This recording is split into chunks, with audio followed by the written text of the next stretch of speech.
खामोश इश्क भाग 2। वो लड़की कुछ सोचती और कहती, उससे पहले अभिमन्यु उसके होठों को अपने होठों में भींच लेता है और बड़ी ही बेताबी से चूमने लगता है। वो लड़की उसकी बाहों से निकलने के लिए कसमसा रही थी, पर अभिमन्यु पे कोई फर्क नहीं पड़ रहा था। उसकी पकड़ उस लड़की की कमर पर और उसके होठों पर कस रही थी। उस लड़की ने अभी को मारना शुरू कर दिया, जिससे अभी की पकड़ थोड़ी ढीली हो गई। उस लड़की ने अभी को धक्का दे दिया, पर अभी पर उसका असर नहीं हुआ। पर वो होश में जरूर आ गया था कि वो क्या करने की कोशिश कर रहा था। वो लड़की गुस्से में अभिमन्यु को उंगली दिखाते हुए बोली, तुम्हारी हिम्मत कैसे हुई मुझे किस करने की? अभिमन्यु उसके करीब जाकर बोला, करके दिखाऊं फिर से? शायद तुम भूल चुकी हो, तुमने मुझे किस किस नाम से और किस किस से कंपेयर किया था। ये बस उसका ट्रेलर था। वो लड़की अभिमन्यु को गुस्से में घूरते हुए बोली, आप कितने बेशर्म हैं।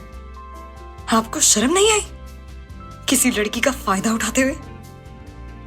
अभिमन्यु उस लड़की की बातों का कोई जवाब नहीं देता और कमरे से बाहर निकल जाता है। वो लड़की सड़क पर बेड के एक कोने में बैठ जाती है। कल रात की बातें याद करके उसकी आंखें भर आती है, पर वह खुद को रोने से रोक लेती है। उसने अभिमन्यु को गलत समझा, इस बात का अफसोस उसके चेहरे पर साफ झलक रहा था। वो अपनी ही सोच में गुम थी कि अभिमन्यु उसके लिए सूप और खाना लेकर आता है। अभिमन्यु धीरे से कहता है, डॉक्टर ने कहा है तुम बहुत कमजोर हो सके तो कम से कम 2-3 दिन तक रेस्ट करना। मैं आपके लिए खाना लेकर आया हूं, खाना खा लीजिए, उसके बाद आपको टैबलेट भी खानी होगी। वो लड़की चुपचाप खाना खाने लगती है। उसने सिर्फ एक ही रोटी खाई और प्लेट वापस अभिमन्यु की तरफ सरका दी। अभिमन्यु थोड़ी सख्त आवाज में बोला, सूप को कंप्लीट करो। पर लड़की ने अभिमन्यु की बात का कोई जवाब नहीं दिया और अपना सिर झुकाकर बैठी रही। अभिमन्यु उस लड़की के करीब जाकर बोला, चुपचाप सूप फिनिश करो, वरना मुझे जबरदस्ती भी करनी आती है।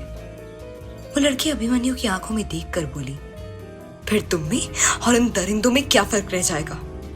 इससे अच्छा होता तुमने मुझे उनसे बचाया ही नहीं होता। अभिमन्यु उस लड़की के करीब जाकर बोला, मैं तुम्हारे भले के लिए तुमसे जबरदस्ती कर रहा हूं। मेरे इंटेंशंस उन गुंडे जैसे बिल्कुल नहीं है। अगर तुमने मेरी बात नहीं मानी तो मुझे जबरदस्ती करनी पड़ेगी। इसलिए अच्छा होगा मेरी बात मानो और सूप फिनिश करो।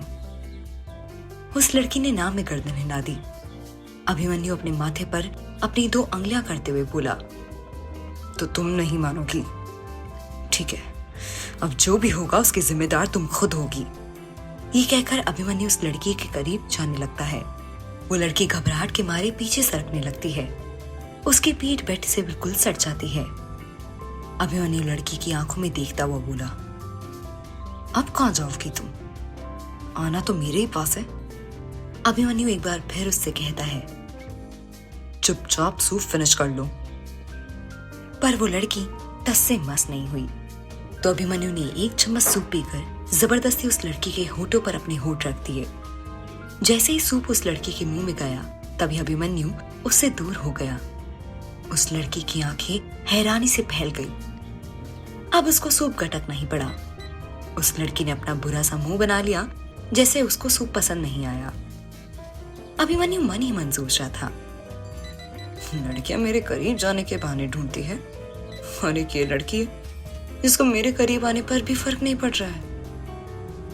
पर मैं इसके इतना करीब क्यों हो रहा हूं? मुझे क्यों फिक्र हो रही है इसकी इतनी? उसको अपने सवाल का जवाब नहीं मिला तो वो खुद पर चिल्लाते हुए बोला, कॉन्सेंट्रेट अभिमन्यु, कॉन्सेंट्रेट। इस लड़की की अभी तबीयत खराब है, इसलिए यहाँ पर है, और ये तेरा फर्ज बनता है कि तू इसका ख्याल रख, और कुछ नहीं। फिर वो उस लड़की से बोला, अब क्या इरादा है तुम्हारा? उस लड़की ने अपने आईब्रो से उठाकर देखा, मानो पूछ रही हूं, आप किस बारे में बात कर रहे हैं? अभिमन्यु बोला, अगर तुम चाहती हो मैं अपने होठों से तुम्हें सूप पिलाऊं तो मुझे कोई दिक्कत नहीं है। ये कहकर अभिमन्यु अपने मुंह में सूप लेकर उसके होठों की तरफ बढ़ने लगता है। अभिमन्यु को अपने करीब आता देखकर वो लड़की झट से अभिमन्यु के हाथ से सूप ले लेती है और बाउल अपने होठों पर लगा देती है। उसकी हड़बड़ाहट देखकर अभिमन्यु के होठों पर मुस्कुराहट तैर जाती है, पर वो जल्दी नॉर्मल हो जाता है। वो लड़की जल्दी सूप पी लेती है। अभिमन्यु उसकी तरफ टैबलेट्स बढ़ा देता है और टैबलेट लेने का इशारा करता है। बिना ना नुकुर करे वो लड़की टैबलेट्स ले लेती है। अभिमन्यु अपनी कोल्ड वॉइस में उससे कहता है, तुम्हारा नाम क्या है? लड़की सपाट लहजे में कहती है, ईशाना। अभिमन्यु बोला, बड़ा ही अच्छा नाम है, तुम्हारी तरह ही सुंदर। अभिमन्यु की बात सुनकर उस लड़की का दिल एकदम से धड़क उठा। उसने अपनी नजरें उठाकर अभिमन्यु की तरफ देखा। अभिमन्यु उसको ही देख रहा था। ईशाना बोली, तुम्हारा नाम क्या है? अभिमन्यु नॉर्मल आवाज में बोला, अभिमन्यु प्रताप सिंह।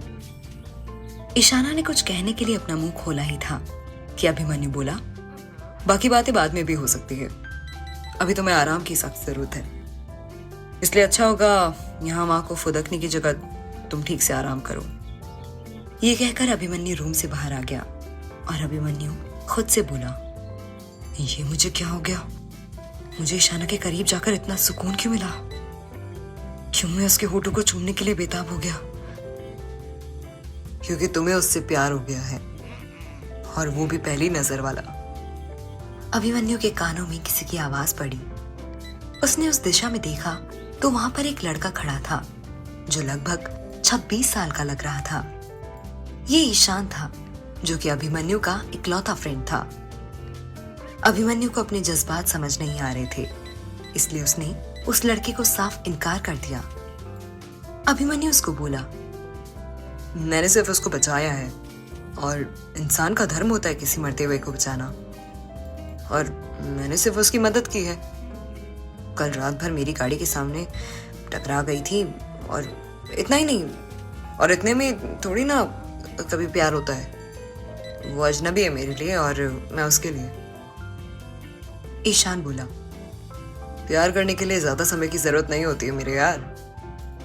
वो ना वक्त देखता है, ना स्थान, ना इंसान देखता है, ना जात, ना रूप, ना रंग, बस हो जाता है, जो कि तुझे हो गया है। अभिमन्यु उसको घूरने लगा, पर ये सच था, जो ना ईशान बदल सकता था ना अभिमन्यु। अभिमन्यु को ईशाना की इतनी फिक्र क्यों हो रही थी? क्या अभिमन्यु सच में ईशाना से प्यार करने लगा था? जानने के लिए सुनी खामोश इश्क, सिर्फ और सिर्फ प्रतिलिपि FM पर।